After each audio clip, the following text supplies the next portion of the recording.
Lucien Delacroix lay in bed, a man on the brink of life. His face was marked by years of care and power, but his eyes still sparkled one last time, bright and determined.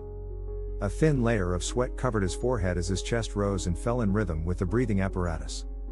The room was lit by the soft morning light streaming through the tall windows. Only the monotone ticking of a metronome echoed in the silence.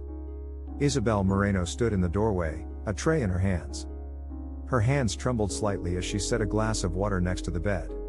She looked at Lucien with a mixture of compassion and concern.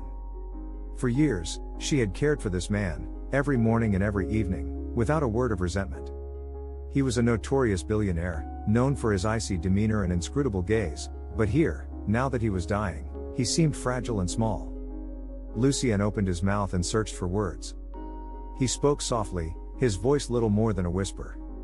"Isabel," he murmured. Isabel leaned forward and gently placed her hand on his cold, pale hand. Her heart skipped a beat. "Yes, sir?" she asked softly. I want, tonight, to sleep with you," Lucien stammered. His eye filled with doubt and shame, met hers.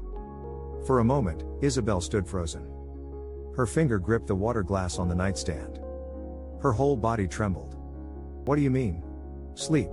Sleep with me?" she stammered, a stab of disbelief cutting through her heart. The silence fell between them like a thin mist. The sun had climbed higher in the sky, but inside, seconds seemed to pass like hours. Isabel could only stare at Lucien, who, still weak but determined, continued to gaze at her from his pillow. In her mind, 1,000 questions spun around. Shaking her head, she set the glass down and gently shook her head. "Sir," she began, her voice even softer than his, "I don't know what to say. You're so sick." Lucien closed his eyes with effort. "I know what I'm saying, Isabel," he whispered. "For years, I've been lying in this large house.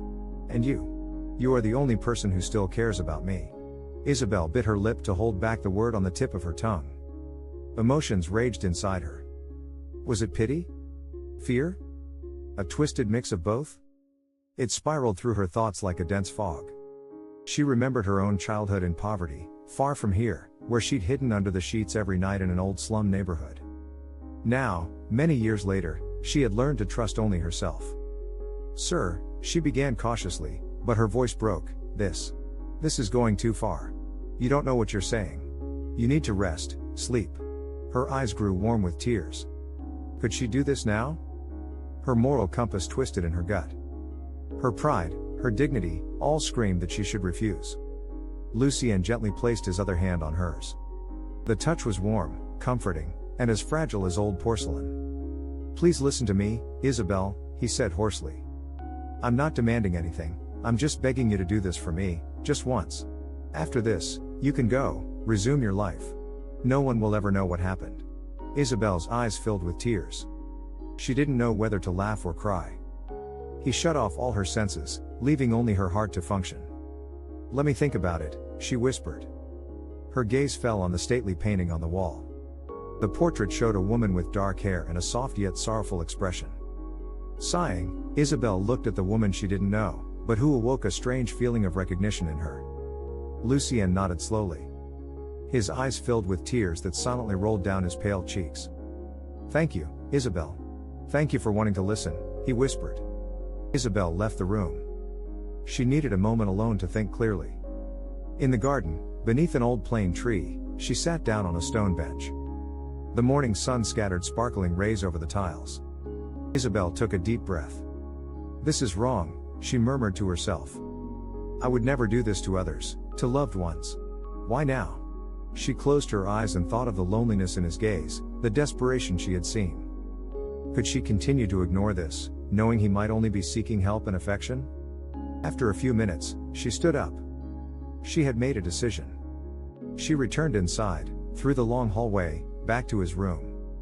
When she entered, Lucien was sitting up a little more in bed. His gaze was fixed on her. "You're back?" he muttered weakly, but there was a helpless joy in his voice. Isabel nodded and sat in a chair next to the bed. I want to try, sir. I want to understand what you mean."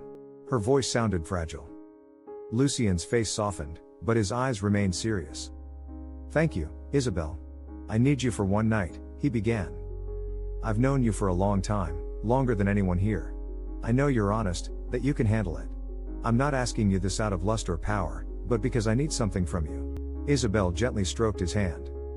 The tension in the room was like a rope over which she balanced. Each word could make her fall. She took a sip of water, looked at him, and tried to hold on to what he was saying.